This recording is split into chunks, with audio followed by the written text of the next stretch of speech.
If your statistics are right, and I don't have any reason not to believe that your agriculture is developing at 12%, you have got everything in place, but why the rest of India still hates you according to what appears in the newspaper? I'm not saying yes or no, but what is that perception? Why this Modi's image is that of a so-called monster? आपके India today पर अगर मैं भरोसा करूं, आपका सर्वे hate नहीं करता, आपका सर्वे रिपोर्ट हेट नहीं करता है, प्रेम करता है।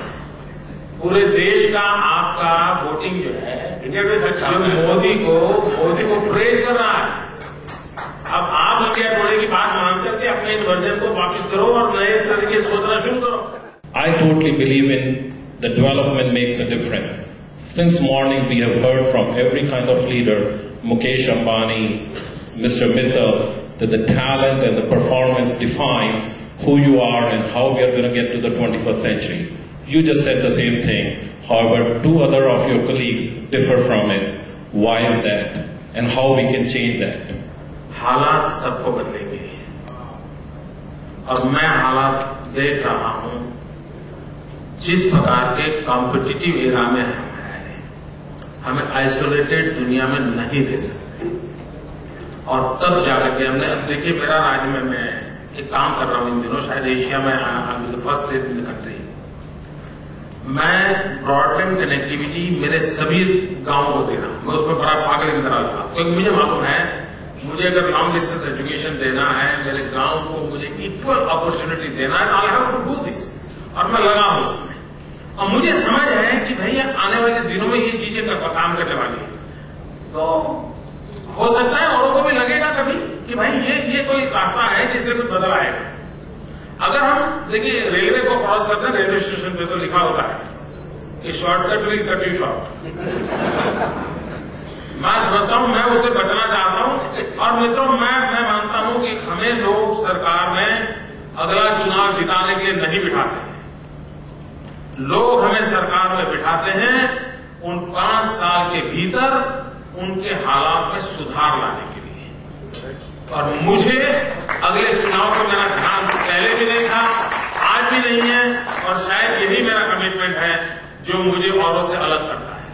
One thing which is very obvious in all the speeches, which is that we in our country are running a politics of personality and not a politics of policy.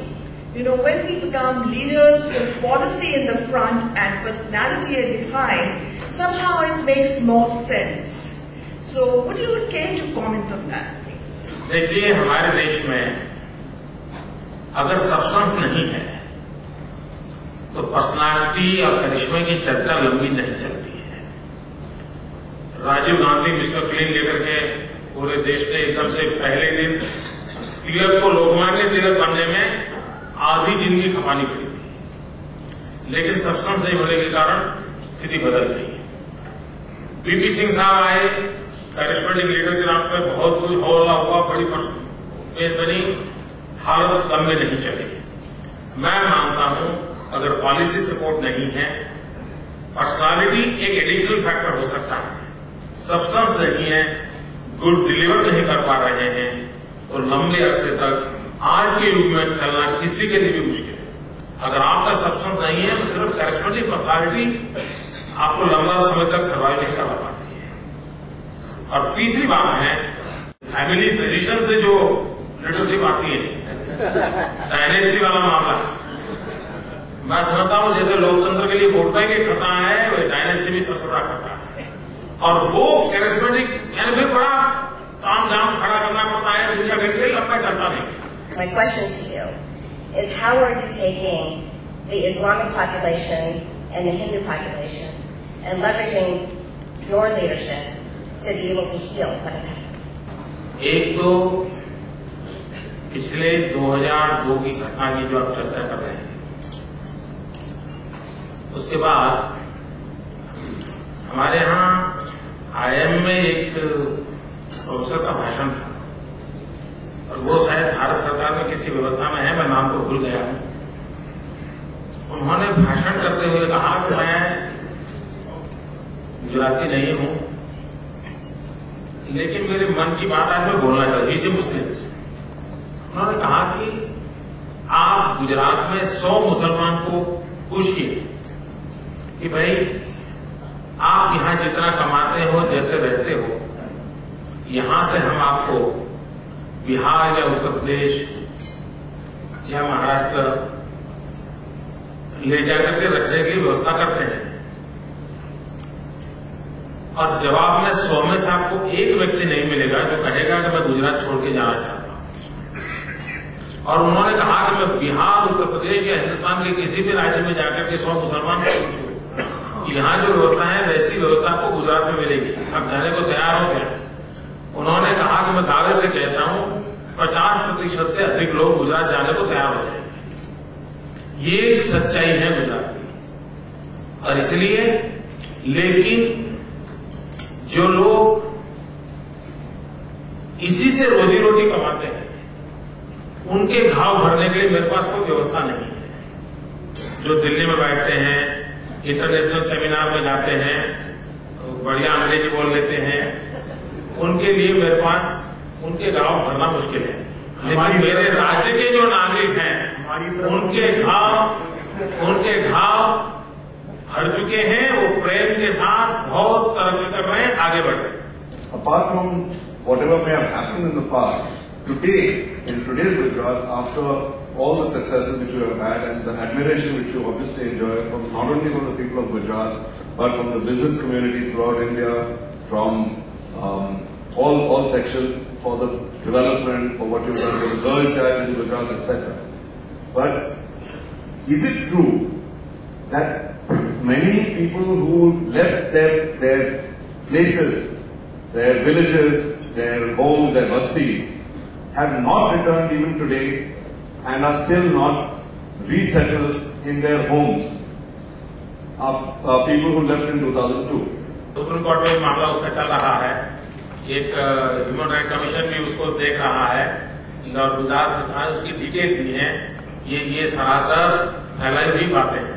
आपका कहना है कि सब वापस अपनी बस्तियों में आ गए हैं? सब लोग जिनको जहां रहना सुविधाजनक है वहां आराम से सुख से रह रहे हैं, और वापस लौट गए हैं। जिनको जाने की इच्छा है, व्यवस्था है, जो चाहता है कि अहमदाबाद में अच्छी जिंदगी मिल गई, वो जाना नहीं चाहता है तो वो वहां रहना पसंद करेगा, तो उसके लिए भी व्यवस्था है, उसकी मर्जी के अनुसार व्यवस्था है। अगर वो चाहता है कि गांव की जिंदगी जीना है, वापिस जाना चाहता है, तो वो भी व्यवस्था है। वो अगर कहता है कि अब शहर में सुखी हूं, तो वो भी व्यवस्था है। मोदी जी ने कहा, किसी मुस्लिम प्रोफेसर साहब ने ये कहा था, क्लेम किया था कि अगर बिहार में मुसलमानों से पूछा जाए कि क्या आप जाकर के गुजरात में जो व्यवस्था है उसमें रहना चाहेंगे, तो सब कहेंगे, कम से कम आधे ज्यादा कहेंगे कि जाएंगे। मैं सांसद हूं और मैं अपने लोगों से जुड़ा हुआ हूं, मैं अपने क्षेत्र की बात बता रहा हूं। उनसे जब गुजरात की बात करता हूं मोदी जी, तो कई वहां जाने को तैयार नहीं होते। ये अगर जो उन साहब ने ऐसी बात कही है तो बहुत गलत बात कही है, और ये मैं आपकी नोटिस में इसलिए ला रहा हूं कि कोई मुगालता न रह जाए कि जो कुछ हो रहा है गुजरात में उसको बाहर के लोग अप्रूव करते हैं, और जो मैं कह रहा हूं ये कोई गलत बयानी नहीं है, ये कोई प्रोपेगेंडा नहीं है, ये सत्य है और ये यथार्थ है। और रही बात जो कुछ हुआ 2002 में, वो बहुत बुरा था, जघन्य अपराध था, और ये सिर्फ मैं नहीं कह रहा हूं, ये मुल्क का उच्चतम न्यायालय कहता है, और उस उच्चतम न्यायालय ने गुजरात में चल रहे केसेस को वहां चलने नहीं दिया, वहां हटा करके महाराष्ट्र भेज दिया। अगर मैं होता मुख्यमंत्री उस राज्य का तो मैं रिजाइन करता और मैं कहता कि साहब जब हमारे शासन में उच्चतम न्यायालय को विश्वास नहीं है तो मुझे कोई हक नहीं है इस राज्य का मुख्यमंत्री बने रहने का। बिहार के इतने मुसलमान रोजाना आते हैं, रोजाना आज भी, जो मेरे यहां रोजी रोटी कमाते हैं, और मुझे गर्व है कि मेरे गुजरात के अंदर इन सबको रोजी रोटी मिल